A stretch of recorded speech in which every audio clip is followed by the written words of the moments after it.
Hola, buenas noches. Yo soy la doctora Sandra Flores Casas, médico especialista en genética médica egresada del Centro Médico Nacional Siglo XXI y estoy certificada por el Consejo Mexicano de Genética y le agradezco a la Asociación Nacional Mexicana de Urgencias y Emergencias Pediátricas por la invitación para esta presentación.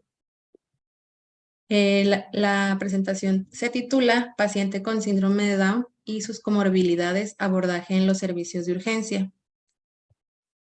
El síndrome de Down es una condición que tiene una prevalencia mundial estimada por la OMS de 1 por cada 1000 a 1100 recién nacidos vivos.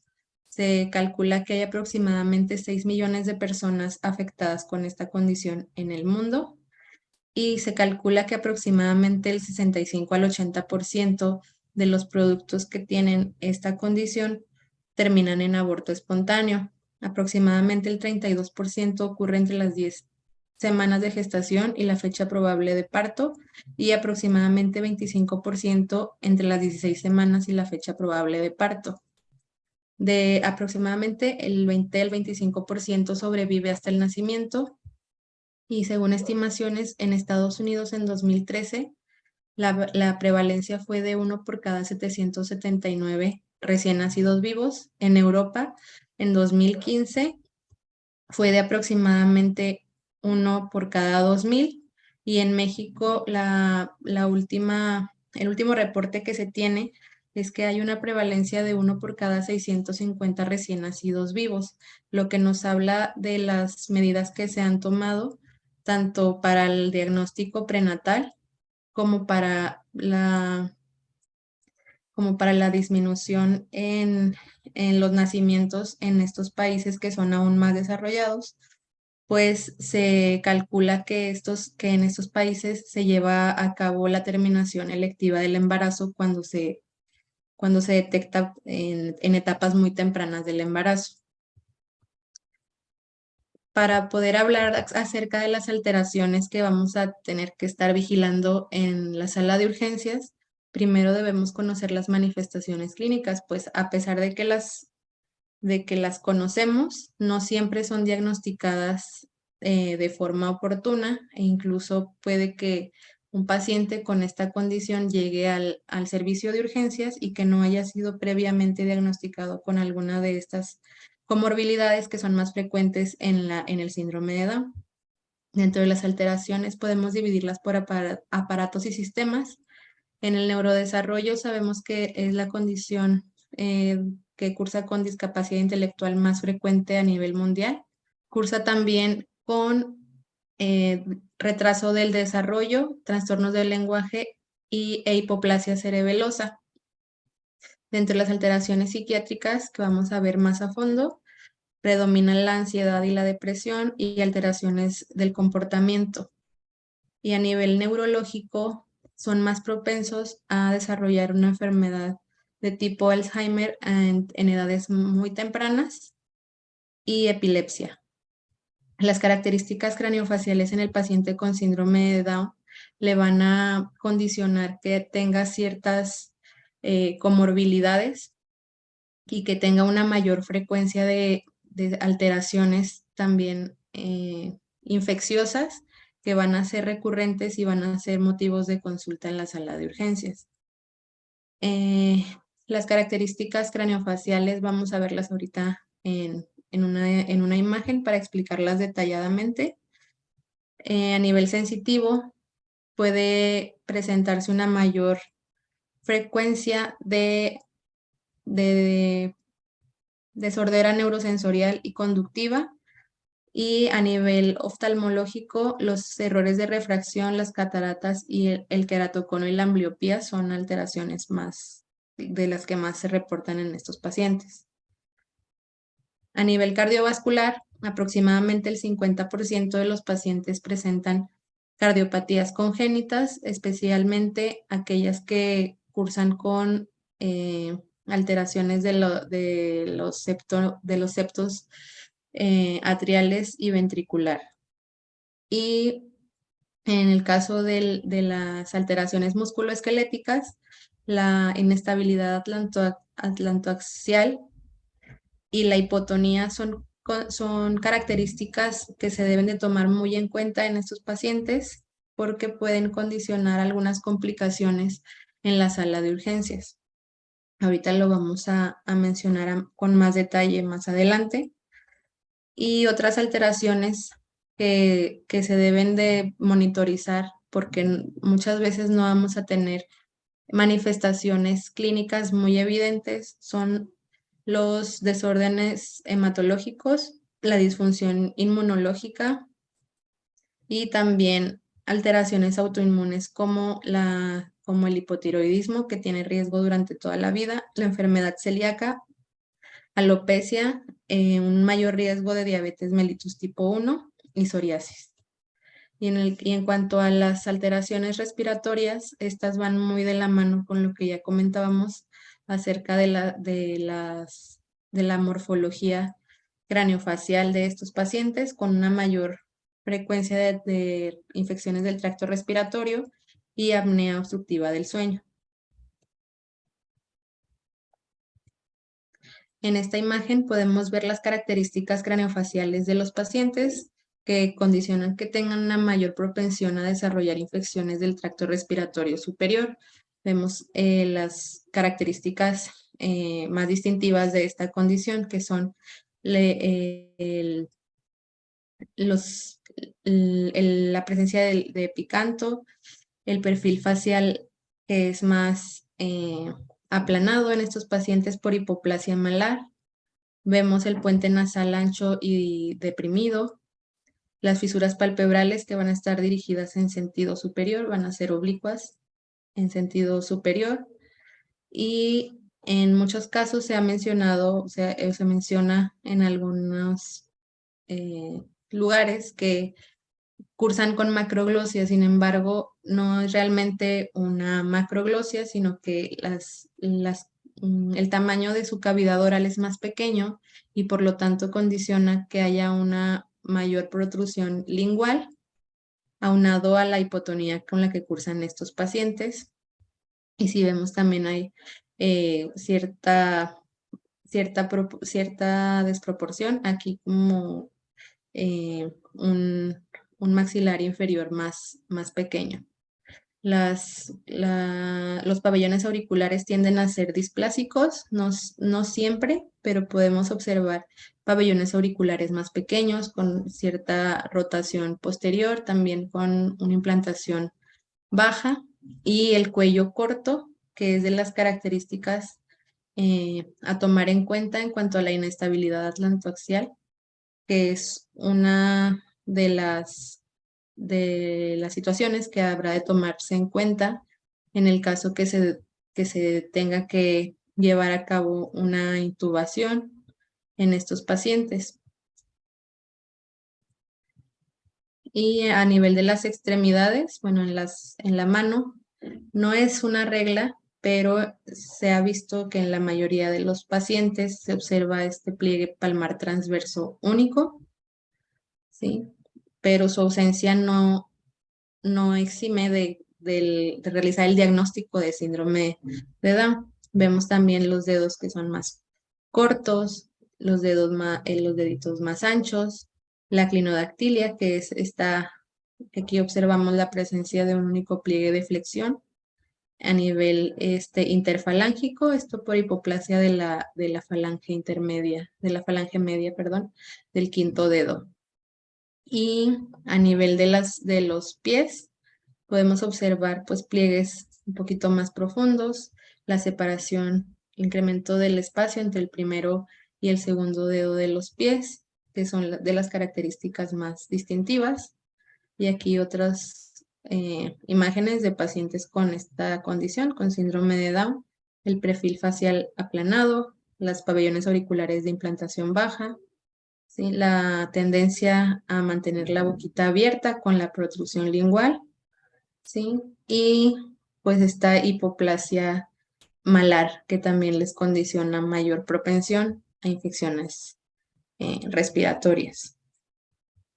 El cuello corto, que tiende a ser también redundante, los pabellones auriculares displásicos, e incluso aquí se puede observar otra característica de estos pacientes en las etapas, en la etapa neonatal, en la primera infancia, que es la presencia de este cutis marmorata, que va a ser más evidente con los cambios de temperatura, con el frío. Y a nivel ocular podemos ver estas máculas hipocrómicas que corresponden a las manchas de Brushfield, que realmente son acúmulos de colágeno que no tienen ninguna implicación clínica, no hay ningún problema con estas manchas de Brushfield, únicamente son una característica que aquí se puede distinguir en este paciente que tiene el iris más claro. La hipotonía, que es frecuente en los pacientes en la etapa neonatal, ¿sí?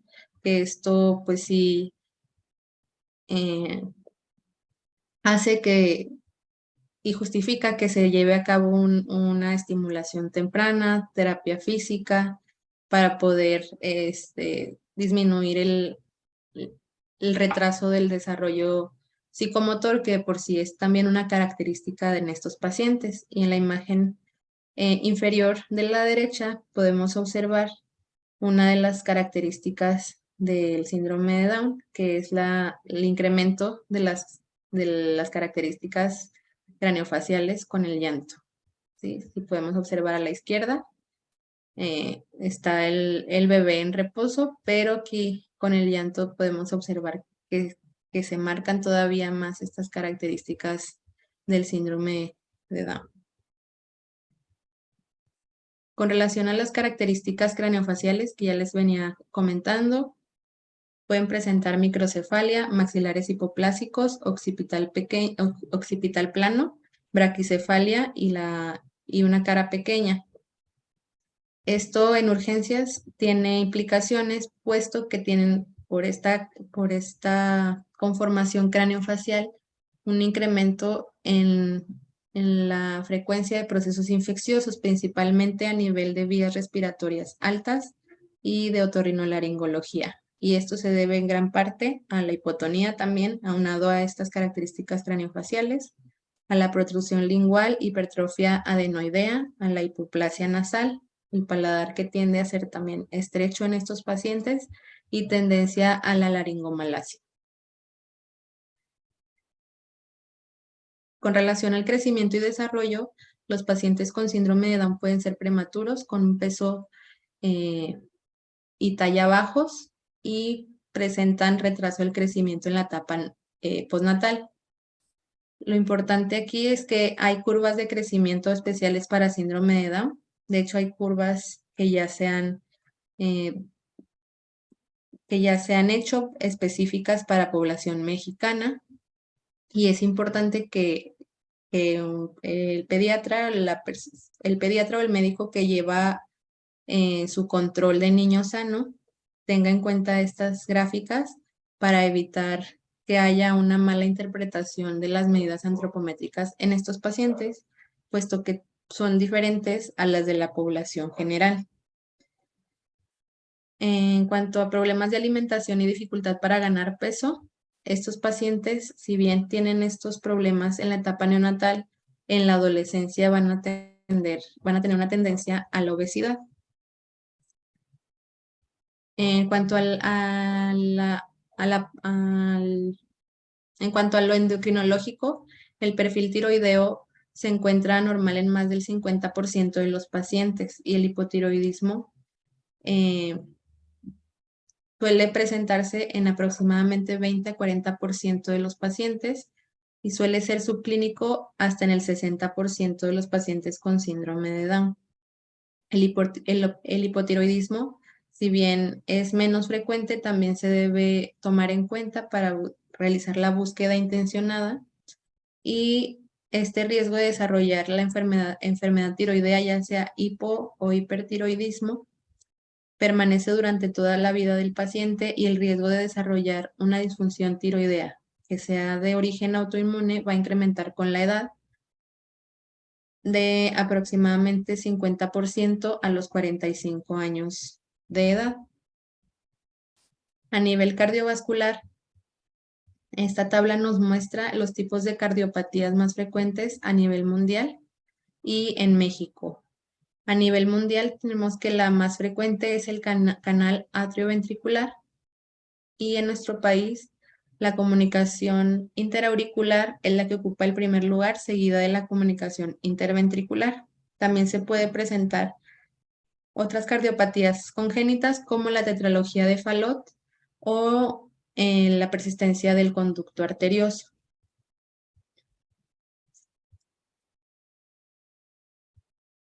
En el área de neuropsiquiatría, como ya les comenté al inicio, es la principal causa de discapacidad intelectual en todo el mundo. Estos genes que están implicados se encuentran en el cromosoma 21 y se han visto relacionados principalmente con las características neuropsiquiátricas que vamos a comentar. Una de ellas es la presencia de, el desarrollo de una enfermedad de Alzheimer, ¿sí?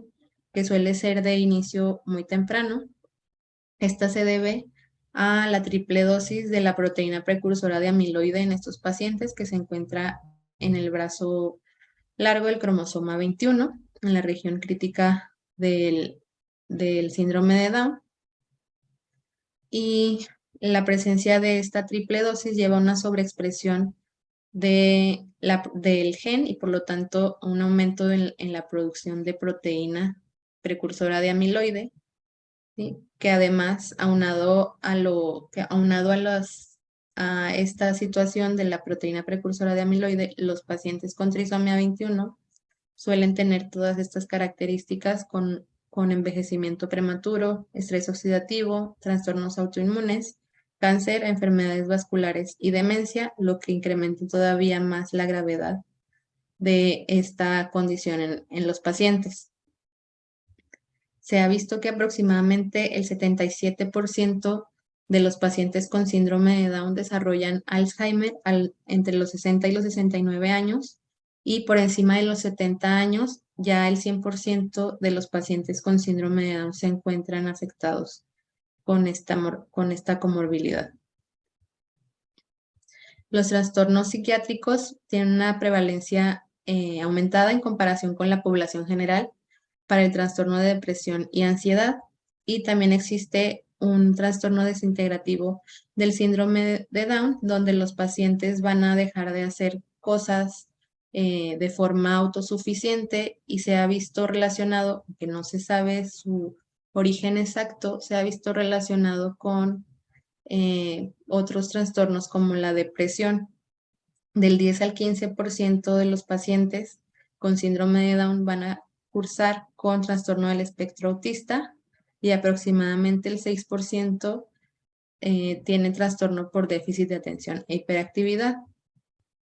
Los trastornos del sueño se presentan en 54 al 90% de los pacientes, específicamente la apnea del sueño, y los datos que debemos interrogar para poder sospecharla y detectarla tempranamente son la presencia de ronquidos, respiraciones profundas, que el paciente no duerma completamente en la noche, que no tenga un sueño reparador y por lo tanto que tenga somnolencia diurna y síntomas neurocognitivos de un declive de las capacidades cognitivas. La epilepsia es otro de las manifestaciones que son frecuentes y que pueden llevar al paciente a la sala de urgencias. La epilepsia se presenta en aproximadamente el 8% de los pacientes y tiene una edad de inicio bimodal que va a ser a los 3 años y después de los 30 años. Y se ha observado síndrome de West en hasta el 5% de los pacientes con síndrome de Down y el síndrome Moya-Moya es hasta 26 veces más frecuente en comparación con la población general. A nivel auditivo y oftalmológico se deben vigilar estas situaciones En auditivo, la hipoacusia se va a presentar hasta en el 78% de los pacientes y esta puede deberse tanto a una hipoacusia neurosensorial como conductiva. En este caso, la hipoacusia conductiva nuevamente a hacer referencia a las características craneales. Esta constitución craneofacial más pequeña en estos pacientes le lleva a tener una alta prevalencia para desarrollar otitis media con derrame, lo que va a llevar a una hipoacusia conductiva. Y la hipoacusia neurosensorial se presenta en el 4% de los pacientes y es unilateral en el 60% de los casos. A nivel oftalmológico, principalmente se deben buscar intencionadamente errores de refracción, astigmatismo, nistagmo, cataratas, queratocono y ambliopía. Estas alteraciones oftalmológicas ven con la edad de 38%, con una prevalencia de 38% en menores de 1 año, incrementándose hasta el 80% entre los 5 y los 12 años. Por eso es que es importante dar un seguimiento constante a los pacientes para poder detectarlos y poder hacer las correcciones necesarias. En cuanto al sistema musculoesquelético, como les mencionaba, es frecuente la presencia de hipotonía e hiperlaxitud articular, principalmente en los primeros años de vida. Este contribuye a la dificultad de los pacientes para alcanzar determinados hitos motores que van a condicionar un retraso psicomotor, lo que justifica que se dé una estimulación temprana y terapia física. El pie plano se va a encontrar hasta en el 90% de los pacientes y escoliosis en el 5% de los pacientes. La inestabilidad atlantoaxoidea se va a encontrar en aproximadamente el 1 al 2% de los pacientes, pero en caso de no haberla detectado, ¿sí?, puede determinar que en la sala de urgencias se pueda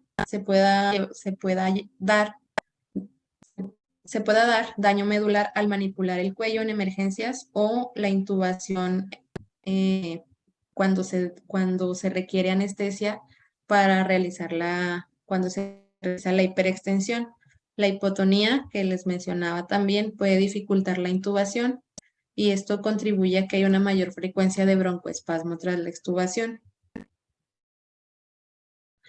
El desarrollo psicomotor en los pacientes con síndrome de Down suelen alcanzar los hitos motores a edades más tardías en comparación a los niños que no cursan con esta condición.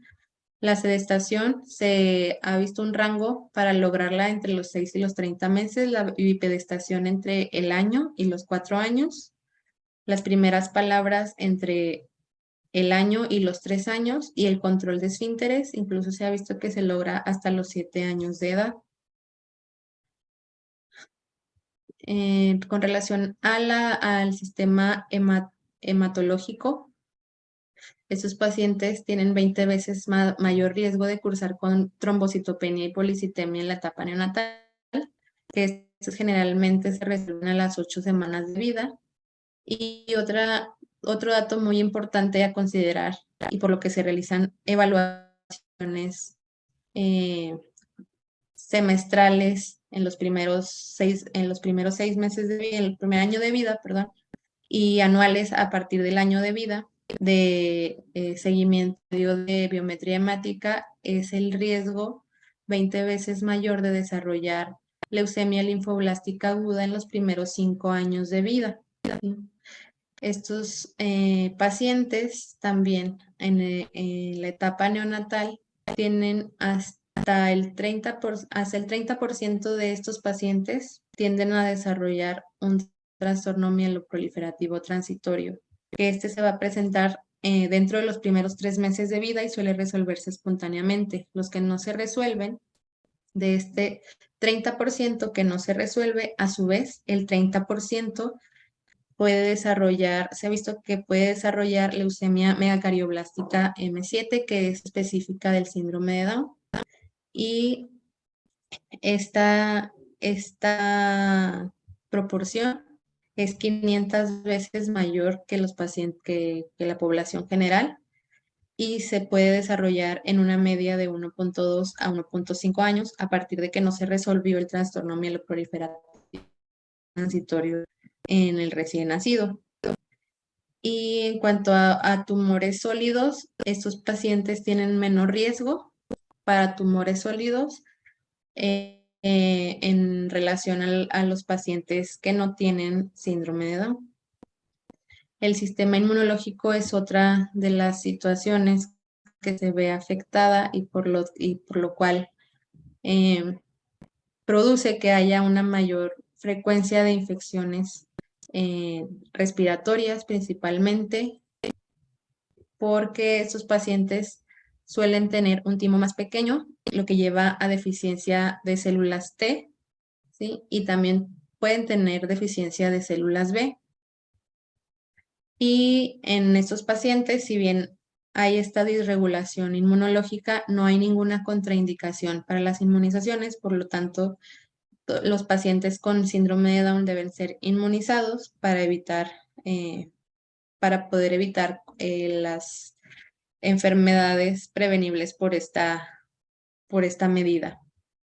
Aproximadamente el 30% de los pacientes tienen riesgo de sepsis, pueden desarrollar rinitis crónica y también tienen mayor riesgo de afecciones a nivel bronquiotraqueal en el 20% de los casos.